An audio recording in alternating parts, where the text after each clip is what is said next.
Can good design shape a better world? At Monocle's Quality of Life conference in Barcelona this September, we'll be putting that question to the people who already are. Join leading designers, architects, and creative leaders as we explore how design intersects with culture, business, and everyday life. Plus, great food, excellent company, and plenty of Catalan charm. Find out more and book your seat at monocle.com/conference.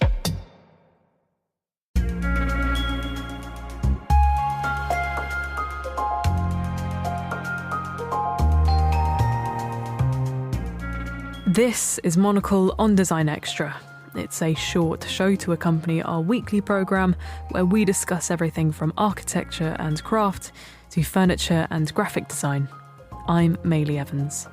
The development of mass housing and socialist-era architecture built after World War II reshaped the urban landscapes of Central and Eastern Europe. A second survey of these concrete suburbs, ranging from Ukraine to Georgia, sweeping right through the Baltic Sea to the Balkans, has been produced by the independent publisher, author and graphic design studio Zupagrafika. Titled Eastern Bloc's 2 Concrete Landscapes of the Former Eastern Bloc, the book continues mapping the architectural history of the region, with many of these structures under threat today from demolition or simply disrepair.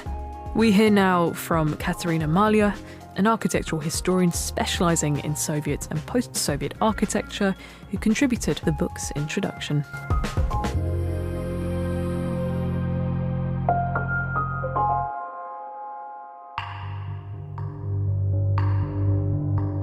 This kind of architecture, stereotypically repetitive, somewhat greyish, very functional, it was built to solve a problem. There was a huge housing shortage in the Soviet Union, particularly in the Eastern European part of the Soviet Union because of World War II damage. Very rapid urbanization in the first half of the 20th century resulted in lots of people being in cities, but the housing not necessarily growing that much. Also because of Soviet priority for industry in its early years. After World War II, something needed to be done because existing housing was super overcrowded. Workers still needed to move to cities, and that was the solution: to build fast, to build really, really functionally, and to build in ways that allowed for quick industrial reproduction of housing without overthinking it too much. So that's how these boxy buildings first came around.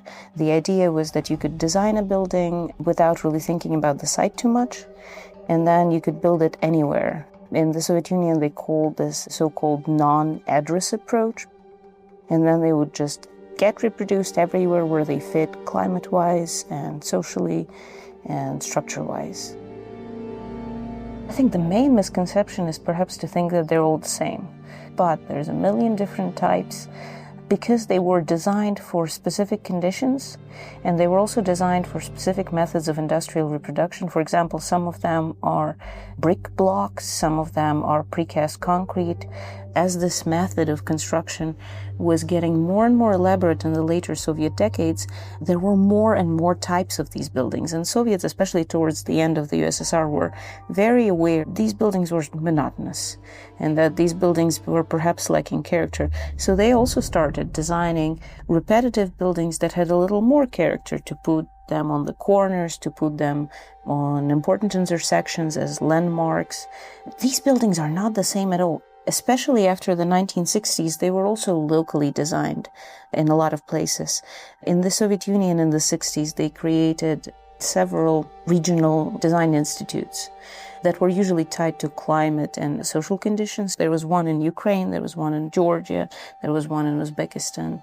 These institutions were primarily responsible for designing this serial housing, this non-address housing.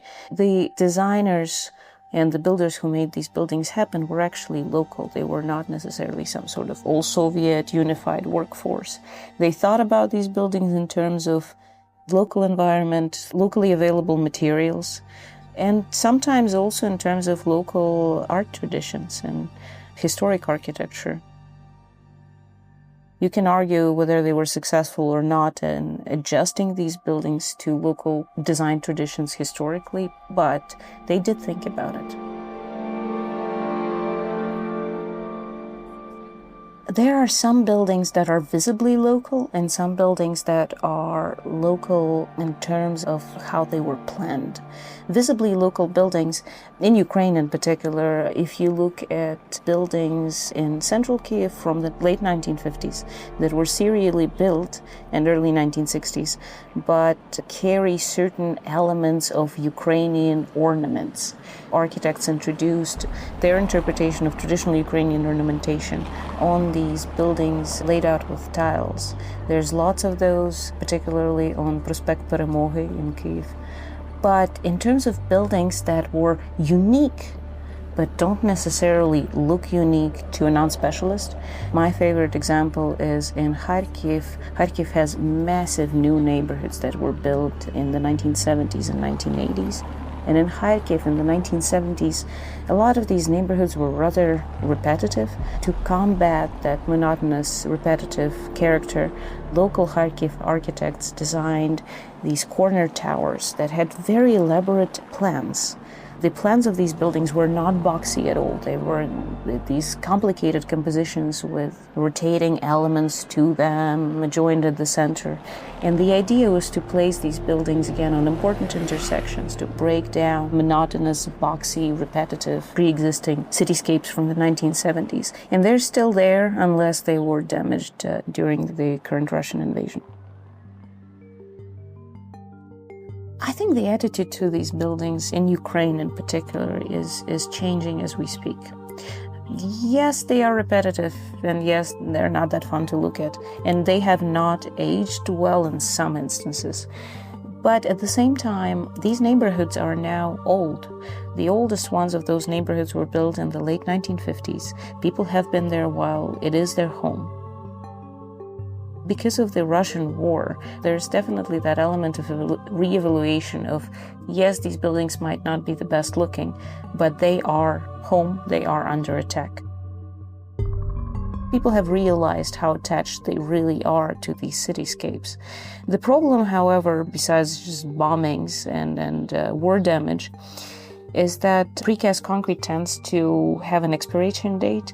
A lot of these buildings, particularly the 1950 ones, were built with an expiration date in mind. They might already be about 20 years overdue, past when they were supposed to be demolished.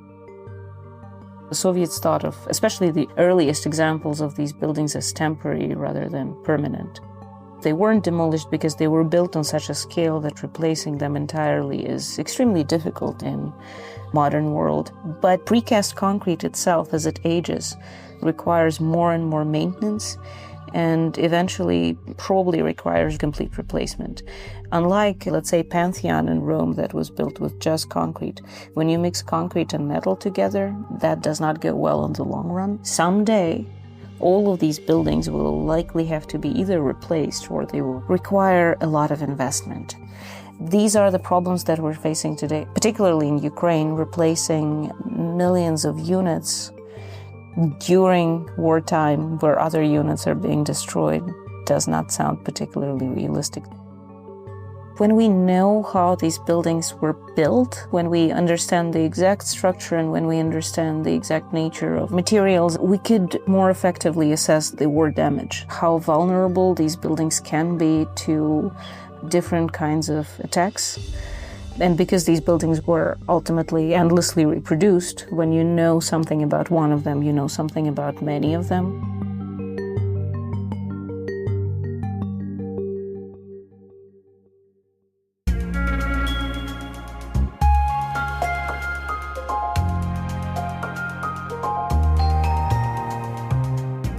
Kateryna Malaia there.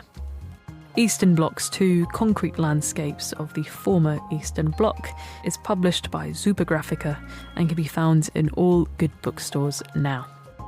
That's all for this week. If you're eager for more design stories, then listen to our main programme, Monocle on Design, airing on Tuesdays at 8 p.m. London time. Or if you prefer print, you can pick up a copy of Monocle magazine on all good newsstands. Today's episode was produced by me, Maylee Evans. Thank you very much for listening.